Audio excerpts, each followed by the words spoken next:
is up, guys? Welcome to the Being Beautifully Honest podcast and channel. Thanks for being here, being subbed. If you're not, hit the button. And if you're listening on YouTube, hit the like. It's like walking in the room and hitting that light switch. Let's brighten up the place and get into this conversation. Thanks for bearing with me with this background noise, guys. I have this fan going, waiting on the HVAC unit to be replaced, and it's just still dealing with the after effects of Tropical Storm Debbie in my area last week. So yeah, I haven't had air conditioning since last week, Tuesday. Anyway, I want to talk about Kevin Hart because we've talked about him a few times before here on the platform, and this guy is, I just believe he tries to use sympathy and lawsuits to cover up for his own deeds that are just deplorable. Now, he has this exclusive with Page 6, and he admits to a drug-filled night in Las Vegas before cheating on his wife Aniko in 2017 extortion scandal. All right, guys. So we know that he cheated on his wife. I don't believe that was the first time. He's got a history of that. I believe he is somebody that deals with that, what they call the Napoleon complex. He's got like the short man syndrome. But Kevin Hart, he admitted to dropping the hallucinogenic drug Molly the weekend he ended up cheating on his wife Aniko in 2017 while she was pregnant with their first child. So of course, you have to blame it on the substances, not on your own decisions. In a transcription of the Fatherhood Star's deposition filed in Los Angeles Superior Court on August 6th as part of Jonathan J.T. Jackson's lawsuit against Hart and obtained by Page 6, Hart claimed his friend, whose identity he kept concealed, pressured him to do the stuff despite telling him, "No, I don't really F with drugs like that." What do you mean, like that? You either don't or you do. All right. F it, I said, and I put it in my drink, he told DAI Robin Letourneau during the deposition. I had some water there. It was watered down. Because it's in my drink, I'm fine. I'm fine with drinking. The night is good. Hart goes on to describe meeting Montaya Sabag, the woman with whom he'd have sex with while in Las Vegas, and said he brought her and another woman named Morgan to his hotel room. See, these are decisions that he already had lined up. The Molly didn't make him get a room, reserve it, bring these two women, child by. Anyway, eventually Morgan left. Kevin said in the deposition, and he and Montaya fell asleep. I did not have sex with Montaya that night, he said. I had sex with her the following morning. She woke me up. Hart disgusting. I don't know why I just got a visual. Anyway, Hart detailed disgusting his and Montaya's romp and claims in hindsight he realized she was trying to get closer to the hidden camera that ultimately recorded a sex tape allegedly used to extort him at the time. Kevin further alleged that he believed the camera was, in fact, hidden in advance by someone because he never felt Montaya leave the bed. Now, if he's high, then, what does he really know? I'm just asking. I don't know how the stuff works, so I'm just asking. But, if you're high, do you really have full awareness of everything that's going on around you? But anyway, reps for Kevin didn't immediately return Page 6's request for comment. About a year after the tape was filmed, Hart's former friend, we're going to say because they say friend in the article, Jackson, was arrested and charged with 2 felony counts of extortion. The charges against him were eventually dropped in 2021. So think about it, all those years that had happened, all right? Because it happened in 2017. A year after, he was arrested and charged with 2 felony counts of extortion, and they were eventually dropped in 2021. So all those years he had to go through that ordeal, and he's still going through it. So that's why he filed a lawsuit against him last month, claiming that he fabricated evidence and broke a subsequent contract.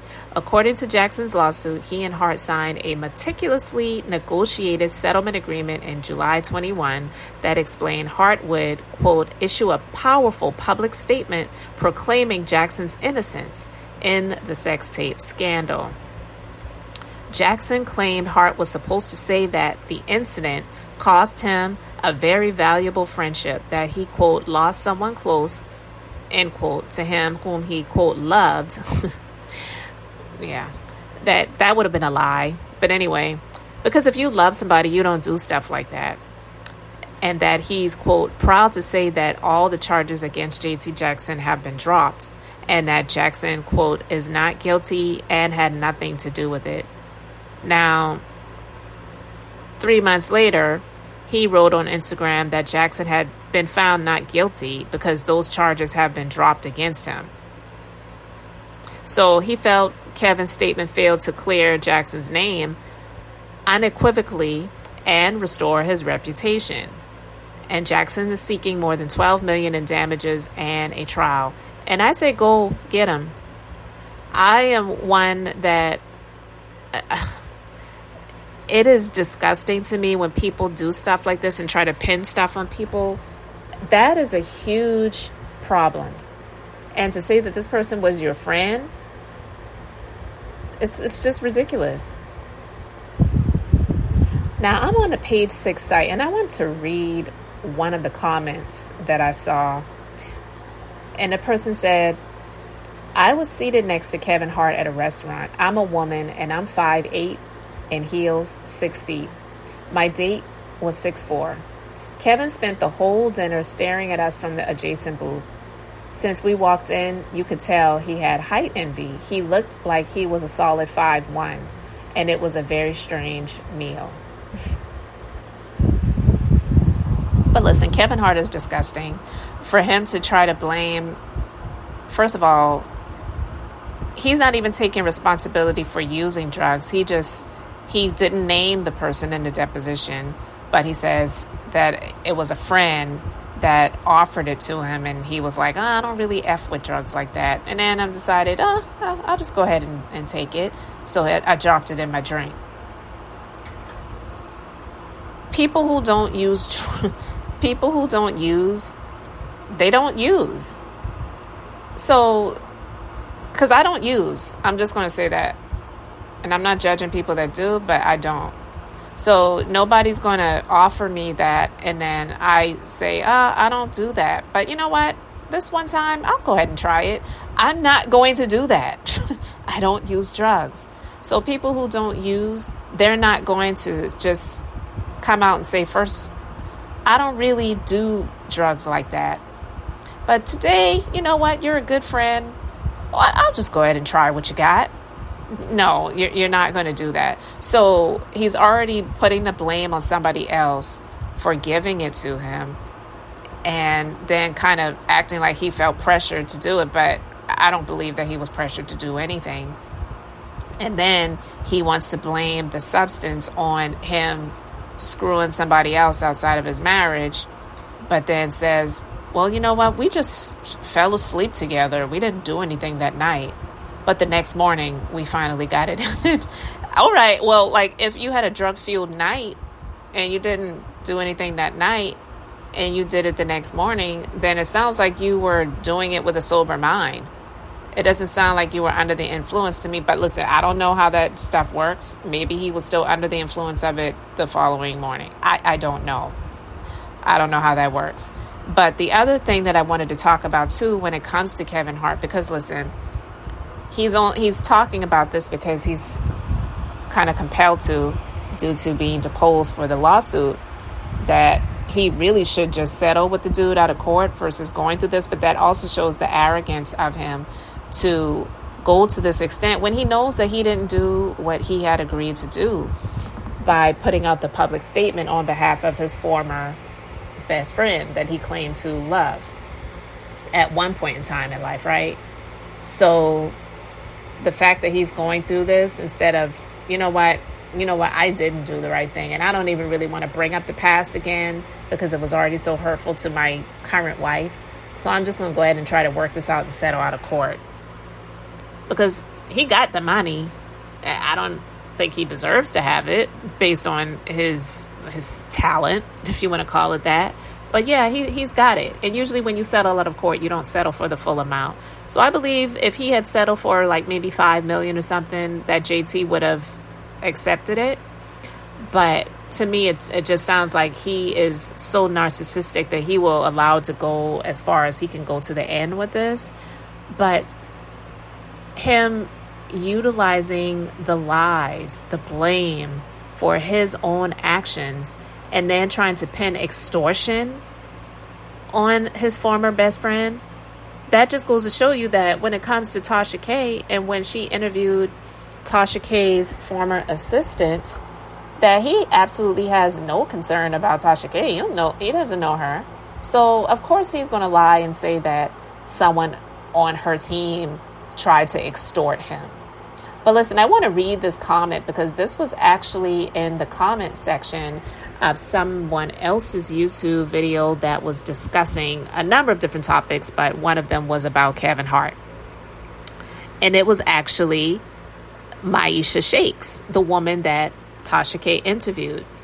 Because if you don't know, Kevin Hart, he's not just suing Tasha K, he's suing her as well for a breach of, I guess, the non-disclosure agreement. Which, to me, I hope she wins, because it sounds like to me he is utilizing a non-disclosure agreement in a way that it should not be intended to be used under the terms of employment. But she wrote, Kevin Hart's former assistant here. I told y'all on Tasha K that JT was set up. Also, did y'all hear the audio from the investigator and Kevin? I just heard it on another YouTube channel. It's insane. So I'm going to have to go and look that up.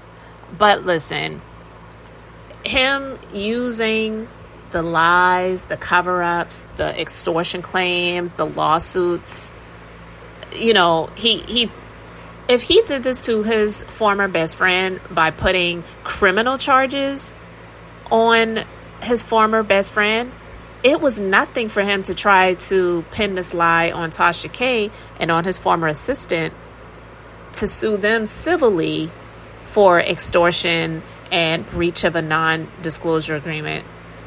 That was absolutely nothing. But I do believe Tasha and her legal team, they're working on getting that lawsuit dismissed. And unfortunately, it is something that you actually have to work towards doing. They don't just automatically do it. It doesn't just automatically happen. So with that being said, I just wanted to share my thoughts regarding Kevin Hart and all of this drama when it comes to his drug-filled night in Las Vegas while his wife was pregnant with their first child in 2017, and now it's coming back to the forefront because his former best friend is suing him, and rightfully so. I hope he gets every dime, every penny, every dollar that he is demanding. But I was just saying that Kevin Hart is foolish to allow it to even get to this point and not try to settle out of court. So anyway, guys, you can let me know your thoughts in the comments. Thanks for being here, liking, and subscribing. I'm Beth, just being beautifully honest. So until next time, I wanted to keep it brief, beautiful, and now I'm going to say bye.